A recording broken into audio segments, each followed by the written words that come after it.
Good morning students. आपकी व्याकरण का थर्ड लेसन है पेज नंबर 26 पर शब्द विचार। शब्द क्या होते हैं, शब्द कितने प्रकार के होते हैं, ये आज हम देखते हैं। शब्द क्या होता है? ध्वनियों का सार्थक मेल, जिसका कोई प्रॉपर मीनिंग निकलता है, उसे हम शब्द कहते हैं। यदि हम ऐसे ही उल्टे सीधे वर्ण लगा देंगे, उनका कोई मीनिंग नहीं निकलेगा, तो वह शब्द नहीं कहलाएगा। तो सार्थक मीनिंगफुल वर्णों का मेल ही शब्द कहलाता है। शब्द का अर्थ अवश्य होता है और इन शब्दों का प्रयोग हम वाक्य में करते हैं। शब्द के भेद कितने होते हैं? शब्द के भेद दो प्रकार से होते हैं, अर्थ के आधार पर और रचना के आधार पर।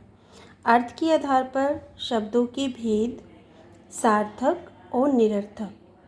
सार्थक शब्द होते हैं पर्यायवाची, विलोम, अनेकार्थी और एकार्थी। तो अर्थ के आधार पर, रचना के आधार पर शब्द को हम डिवाइड कर लेते हैं और अर्थ के आधार पर भी सार्थक और निरर्थक। सार्थक शब्दों का प्रयोग पर्यायवाची, विलोम, अनेकार्थी और एकार्थी। निरर्थक शब्दों का भी हम प्रयोग करते हैं। कैसे करते हैं आगे देखेंगे। अभी हम देखते हैं सार्थक शब्द। जिन शब्दों का कुछ अर्थ निकलता है उन्हें सार्थक शब्द कहते हैं। नाम से ही पता चल रहा है, मीनिंग वाले शब्द जिनका कुछ मीनिंग होता है। लड़का, गमला, अनार, करेला।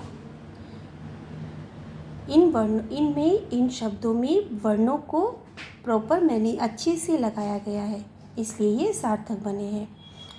अगर हम गमला शब्द से समझते हैं, अगर गमला को हम ला, म, ग, लमग कोई शब्द नहीं बना, तो इसीलिए शब्द वर्णों का, अक्षरों का सही से लगाना, जिसका एक मीनिंग निकले, वह सार्थक शब्द कहलाता है।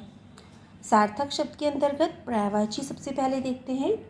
पर्यायवाची उसे कहते हैं जिन शब्दों का समान अर्थ होता है। एक शब्द के कई शब्द होते हैं, ऐसे भी हम समझ सकते हैं, जैसे अग्नि, आग, पावक, अनल। यह सब एक ही मीनिंग बता रहे हैं, इन सब का एक ही अर्थ है, तो पर्यायवाची शब्द कहलाते हैं। विलोम जिन शब्दों का उल्टा अर्थ होता है, सीधा, उल्टा, राजा, रंग, राजा, रानी, लड़का, लड़की। विलोम शब्द, इस प्रकार यह भी सार्थक शब्दों में आते हैं। एकार्थी शब्द एक अर्थ वाले शब्द जिनका एक ही अर्थ होता है, आम, केला। इस प्रकार एक अर्थ वाले शब्द एकार्थी शब्द कहलाते हैं। अनेक अर्थी वाले एक शब्द होता है परंतु उसके अनेक अर्थ निकलते हैं, जैसे पत्र। पत्र हम चिट्ठी, लेटर्स को भी कहते हैं और पत्र, पत्ते को भी कहा जाता है। एक शब्द के अनेक अर्थ निकलते हैं, वहाँ पर अनेकार्थी शब्द कहलाता है। तो इस प्रकार यह सार्थक शब्द हैं। निरर्थक शब्द क्या होता है? कुछ शब्दों का कुछ भी अर्थ नहीं होता, परंतु उनका प्रयोग हम सार्थक शब्दों के साथ किया करते हैं, तो वह निरर्थक शब्द कहलाते हैं।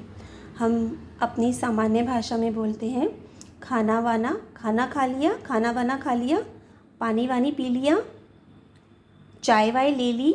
इस प्रकार निरर्थक शब्दों का प्रयोग हम सामान्य रूप से करते हैं, परंतु इसका प्रयोग हम अकेले नहीं करते। यह सार्थक शब्दों के साथ ही जुड़कर इसका प्रयोग प्रचलित हो गया है। इसका प्रयोग किया जाता है सार्थक शब्दों के साथ। अब खाना सार्थक है, वाना निरर्थक शब्द है। इसी प्रकार चाय सार्थक है और वाय निरर्थक है। इस प्रकार यह शब्द विचार हैं, अर्थ के आधार पर सार्थक और निरर्थक। नेक्स्ट वीडियो में हम आगे का लेसन कंप्लीट करेंगे।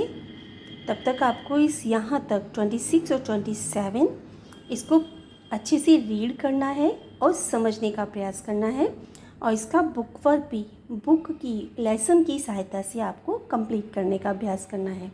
नेक्स्ट वीडियो में फिर मिलते हैं। Goodbye and take care.